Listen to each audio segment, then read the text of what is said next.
बिस्मिल्लाहिर्रहमानिर्रहीम। अस्सलाम में आप क्वेश्चन नंबर 4 को लें। ये हमारी एक्सरसाइज में शॉर्ट क्वेश्चंस का भी क्वेश्चन नंबर 4 है। How does homogeneous mixture differ from heterogeneous mixture. इसे मैं लास्ट लेक्चर में आपको अच्छे से इसका कॉन्सेप्ट दे चुकी हूँ। अभी एक दफ़ा फिर रीड कर लेते हैं। अ mixture having a uniform composition is called homogeneous mixture. एक ऐसा मिक्सचर जिसकी कंपोजिशन यानी जिन चीज़ों से वो मिलकर बना है वो यूनिफॉर्म हो, यानी अगर वो वाटर एंड शुगर का मिक्सचर है तो जितनी अमाउंट वाटर की है उतनी ही अमाउंट शुगर की हो तो वो एक यूनिफॉर्म मिक्सचर होगा और उसे हम कहेंगे कि ये होमोजीनियस मिक्सचर है। इसमें एग्जांपल है हमारे पास एयर की, गैसोलीन की और आइसक्रीम की। इसके बाद है हेट्रोजीनियस मिक्सचर। हेट्रो का जो वर्ड है वो डिफरेंट के लिए इस्तेमाल होता है और homo for same. A mixture having a non uniform composition, बिल्कुल होमोजीनियस के उल्ट है इसमें कि a mixture having a non-uniform composition is called a heterogeneous mixture. For example, soil, rocks and wood. These are examples of heterogeneous mixture. Question number इसके बाद आपके exercise में क्वेश्चन नंबर 7 है।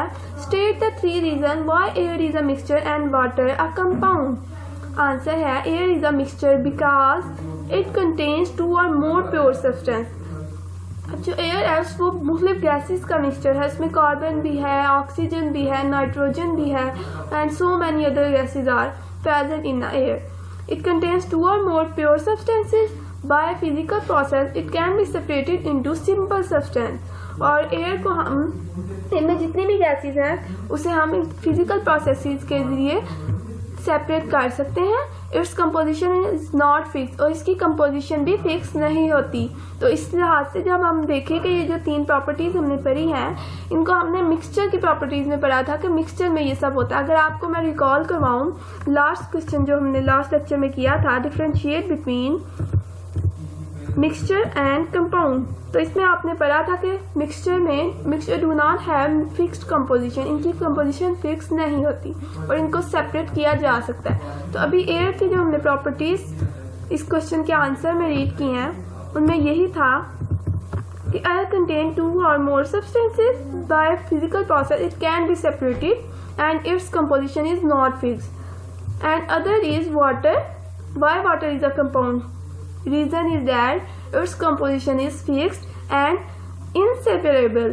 Inseparable का मतलब है इसे सेपरेट नहीं किया जा सकता, और ये कंपाउंड की हमने प्रॉपर्टीज में पढ़ा था कि कंपाउंड को सेपरेट नहीं किया जा सकता और इसकी कंपोजिशन फिक्स्ड है। It has a definite formula and present in a proportion by mass. और फिक्स्ड रेशियो से मुराद यही है कि इसकी जो मैस की प्रोपोर्शन है वो एग्जैक्ट रहेगी, सेम रहेगी, और इसका जो एक फार्मूला है वो भी चेंज नहीं होगा। जबकि मिक्सचर जिन भी चीज़ों से मिलकर बनता है उससे एक नई चीज़ बना देता है तो उसका जो फार्मूला है वो चेंज हो जाता है, जबकि कंपाउंड में जो फार्मूला है वो सेम रहता है। It has a definite formula. So our today's lecture is end. अब आपका टास्क ये है कि आपने ये क्वेश्चन दोनों अपनी नोटबुक में लिख लेने हैं और इन्हें लर्न भी कर लेना है अच्छे से। अल्लाह हाफिज़।